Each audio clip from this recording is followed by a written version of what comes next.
날마다 말씀과 동행하는 동행 묵상 시간입니다. 오늘은 25년 3월 13일 목요일입니다. 하나님 말씀 누가복음 11장 14절에서 26절. 제목은 영적 요요 현상이라고 하는 겁니다. 요요 현상이라는 것은 잘 관리를 했던 사람이 금방 다시 원점으로 돌아가서 더 나빠지는 그런 거를 말하고 있지요. 어제는 예수님께서 제자들에게 가르쳐 주신 기도, 주기도문에 대해서 함께 살펴보셨습니다. 누가는 기도에서 하나님 나라로 다시 주제를 전환하고 있는데 언제나 기도하시되 하나님 나라의 임함과 거룩을 위해 기도하신 예수님께서 오늘 본문을 통하여서 어떤 말씀을 주실까요? 자, 14절 말씀, 예수께서 한 말 못하게 하는 귀신을 쫓아내시니 귀신이 나가매 말 못하는 사람이 말하게 됩니다. 예수님께서 말 못하게 하신 귀신을 쫓아내시죠. 큰 틀에서 하나님을 대적하는 사단은 우리의 언어 생활에 문제를 일으킵니다. 그 내면에 사단의 영이 가득하니 상처 주는 말, 분쟁을 일으키는 말, 원수 맺는 말, 당지는 말, 정죄하는 말밖에 할 수 없습니다. 그리고 말해야 할 때와 말하지 않아야 될 때를 구별하지 못하게 하고 오늘 본문에 말을 못하게 하는 귀신 들린 사람처럼 정말 해야 될 말도 못하게 합니다. 이 모든 증상을 마귀 사단의 역사라고 보기에는 무리가 있습니다. 큰 틀에서 사단이 우리에게 주신 언어를 축복과 사랑과 용서의 언어, 살리는 언어가 아닌 죽음과 사망의 언어로 만드는 것은 사실이기 때문에 모든 것을 막 귀신의 역사라고 몰아치기보다는 오늘 이 말씀을 보면서 오늘 나의 언어가 나의 가정과 가족들과의 언어, 그리고 학교와 직장에서 만나는 사람들에게 어떤 역할을 하는지를 점검하고 아름답고 합당한 언어 생활을 해야 되겠다는 적용은 해 보실 만합니다. 내 입에 늘 언제나 달고 다니는 부정적인 언어, 또 화를 내는 언어, 무시하는 언어, 이런 언어는 무엇인가요? 걷어내시기를 바랍니다. 저는 이제 상담을 합니다. 그런데 가끔 내담자에게서 할 말 많은 분 같은데 전혀 표현을 못 하시는 분들을 뵐 때가 있습니다. 뭐 10 대들은 물론이고 성인들도 그렇죠. 대개 이런 경우 한 번도 공감을 못 받아본 나머지 스스로 억누르는 삶을 살아오신 분들이 대개 이렇습니다.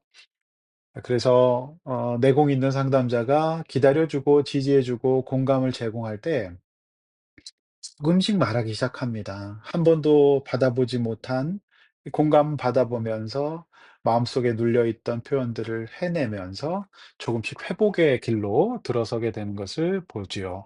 그런 의미에서 예수님께서 내어쫓 주시신 이 귀신이 말하지 못하게 했다는 것은 또 굉장히 상징적이기도 합니다. 15절 그중에 더러는 말하기를 그가 귀신의 왕 바알세불을 힘입어 귀신을 쫓아냈다고 하면서 예수를 시험하여 하늘로부터 오는 표적을 구합니다. 그것을 본 어떤 사람이 본문에는 더러라고 표현이 되어 있는데 원어상의 의미는 바리새인들을 말합니다. 그러니까 예수님이 하나님 나라의 능력이 아니라 귀신의 왕 바알세불을 힘입어 그런 일을 했다라고 폄하합니다.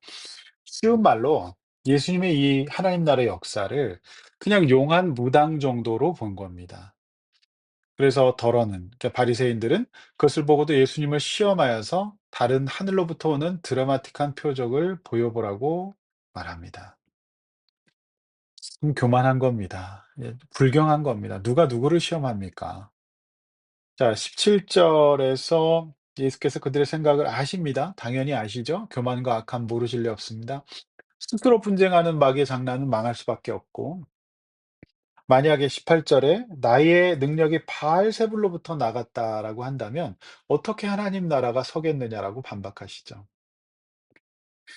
19 절에 "정작 그들이 했던 것은 누구를 힘입어 쫓느냐." 이 말이 뭐냐면 정작 "너희들이 바로 사단, 마귀 사단의 힘으로 했던 일이다."라고 말하십니다. 자, 20 절 "그러나 만일 하나님의 손을 힘입어 귀신을 내쫓았다면 하나님 나라가 이미 너에게 임했다." 이렇게 말씀하십니다. 그렇습니다. 사람이 온전해지고 귀신이 내어 쫓아지고요. 영적으로 이제 새로운 주인 하나님이 그의 아버지 되시고 주인 되시는 일들. 이런 일들이 만약에 우리 가운데 있다면 그것은 어떤 개인, 무슨 사역자, 목사가 훌륭해서 영빨이 있어서가 아니라 하나님의 나라가 그분의 능력으로 우리 가운데 임했기 때문에 이미 우리 공동체 가운데 임하신 겁니다. 목회를 하면서 한 영혼이 회복되고요. 언어가 바뀌고 그 내면 세계 악함과 거침이 사라지고 온전함과 사랑이 넘쳐나게 되는 것을 보게 될 때 하나님이 살아계시고 지금도 하나님의 나라는 확장되고 있다는 사실을 보게 되고 참 그럴 때 감사하고 은혜를 받게 됩니다. 그런 일이 일어나는 교회가 좋은 교회입니다. 외형과 숫자와 제자형이 중요한 것이 아니라 하나님의 교회, 하나님이 살아계신 하나님의 나라가 임하는 교회는 이런 일이 있어야 합니다. 온전케 되는 일들, 말이 바뀌는 일들, 주인이 바뀌는 일들, 이것이 있어야 됩니다. 그 하나님의 나라의 이 땅의 모형인 교회에 그런 일이 일어나야 하죠. 저는 이 말씀 묵상하면서 하나님의 나라가 그래도 우리 용인 동행교회 공동체에 임하고 있고 앞으로도 그렇게 될 것을 믿게 되면서 또 감사했습니다. 만약 이 말씀을 들으신 여러분이 온전해지고 이 언어가 바뀌는 일이 있다면 안심하십시오. 하나님의 나라가 여러분 개인과 가정에 임한 것입니다. 감사하시길 바랍니다. 21절, 22절. 자, 강한 자가 지키는 집은 당연히 안전하죠. 그런데 더 강한 자가 오면은 빼앗길 수밖에 없습니다. 그러므로 진정으로 강한 분, 하나님의 아들 예수 그리스도가 있는 가정은 승리합니다. 그 가장 강하신 하나님의 나라, 예수님이 있는 분은 빼앗기지 않을 겁니다. 그 말씀이 바로 23 절이죠. "나와 함께하지 아니하는 자는 나를 반대하는 자요 나와 함께 모으지 아니하는 자는 해치는 자니라." 음. 예수님이 가장 강한 분이고 예수님이 함께 있으면은 가장 강한 자가 되는 거고요. 예수님과 함께하지 않는. 그러면 당연히 그거는 빼앗길 것이다라고 하는 것이죠. 그래서 교회와 가정, 개인에게는 언제나 예수님의 말씀이 있어야 합니다. 예수님을 반대하고 함께하지 않는 사람은 반드시 더 강한 자, 사단이 와서 황폐하게 만들 겁니다. 성도 여러분, 매주일 예배를 통해서 하나님의 살아있는 말씀을 들으십시오. 수요 큐티 예배와 날마다 동행하는 동행 묵상을 통해서 예수님과 함께 하시고요. 공동체를 통하여서 중보받으시고 말씀을 다시 확인하고 연습하시고 아름다운 말들을 하시기를 바랍니다.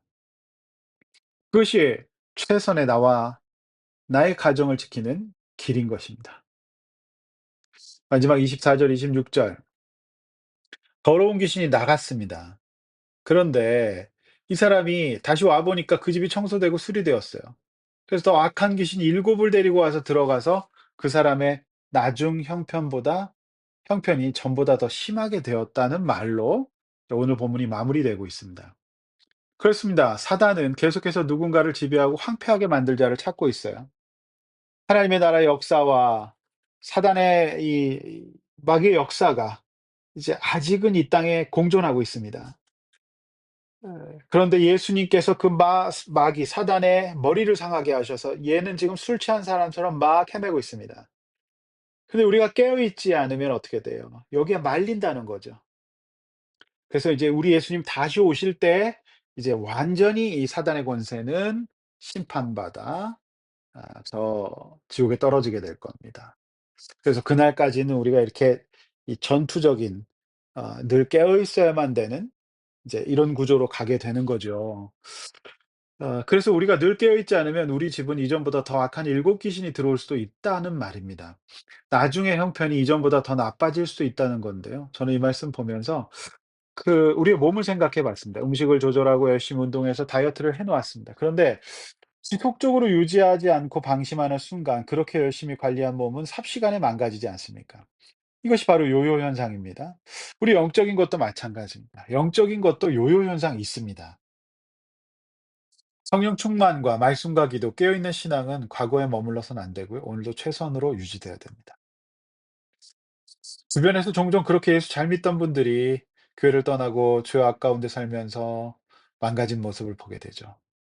성도 여러분, 내 영적인 요요 현상, 이거 오지 않았습니까?